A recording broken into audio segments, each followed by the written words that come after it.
As many of you guys know, my first 2 months of summer were spent on an internship in Paris where I was completely by myself. With that independence and freedom also came a lot of responsibilities, not only just enjoying the sights of the city, but also just finding 3 meals a day and most importantly, managing my budget. That said, I want to share with you guys my budgeting story and share a few tips that I learned along the way in partnership with American Express. Before I left for Paris, I sat down with my mom and talked through how our budgeting would go for food and transportation, apartments, etc. She was able to give me great advice, as moms always do, and it gave me a lot more confidence before I left for my trip. Luckily, my parents had already added me to their American Express account as an additional card member. With my additional card membership, my mom was able to track what I spent every single day and give me a budget to keep. You know, living in Paris, I was always on the move, whether it was working at a cafe, my apartment, or at my work. You know, having the flexibility to check my finances on the go through the American Express mobile app was a huge advantage, so I didn't have to do it manually. Having to deal with these real-world adult experiences can actually be really stressful, especially when you're in a foreign country by yourself and you and your landlord are both pulling out your translation apps trying to manage the rent. Trust me, it is not fun. However, traveling is obviously such an amazing experience. You get to see some of the most beautiful places, meet amazing people,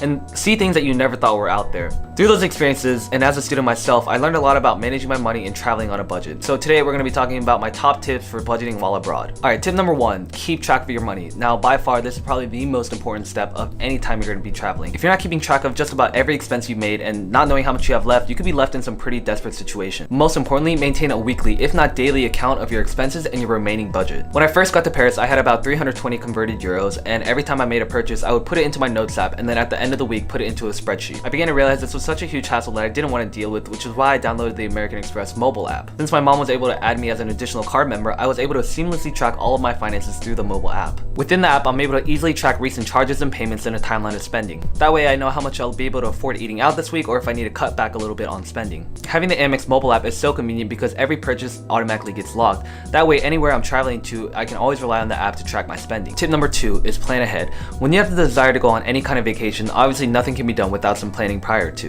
While you don't have to have a day-to-day itinerary, you do need to look ahead for problems that will undoubtedly pop up. Whether it's minor things like having to pay for an extra taxi cab, or even bigger things like having to pay another $100 to check a bag that you weren't expecting. Maybe keep $50 to $100 wherever your passport is, just for emergency purposes, not your everyday day-to-day spending. Make sure you set aside some cash for these emergency situations, and I promise you'll thank me later. Now, tip number 3, know the country you're traveling to. Just about anywhere you go might have a different currency, whether it's a dollar, euro, yen, won, whatever it is. If you don't do your research beforehand and you don't know the conversion rate, you could easily get scammed at any local currency exchange shop. For example, when I went grocery shopping in Paris, I was surprised to find that household items like detergent were relatively more expensive than back home, but things like fruits and frozen food were surprisingly cheap. Now, tip number 4, be frugal.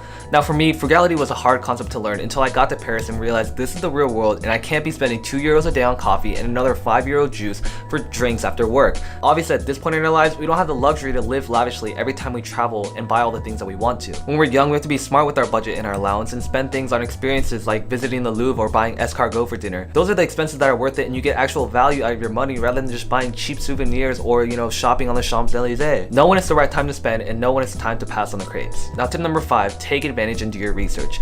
When traveling abroad, it's more often than not a game of finding the best bang for your buck. Sometimes there are experiences that are totally worth your money, but sometimes you realize you've fallen into a tourist trap when you actually pay twice the amount for something than it actually should have cost. If you do your research beforehand, you'll know exactly how much you expect to be spending, and you can also read reviews on whether that museum or the bus package or that travel pass is actually worth your money. Otherwise, you're going to be so caught up by that salesperson saying it's an amazing deal, one-time only offer, and then you just realize you've been ripped off. Take advantage of any free and local opportunities that don't require any money. Student discounts are usually offered at museums, and going on things like walking tours or just hanging out in the park or seeing some local exhibits are always going to be free. Another huge thing is make friends with the locals. See if they'll invite you over for dinner or take you out and show you around the city. That way you have an authentic tour guide that can show you the real parts of the city and parts that you normally wouldn't see.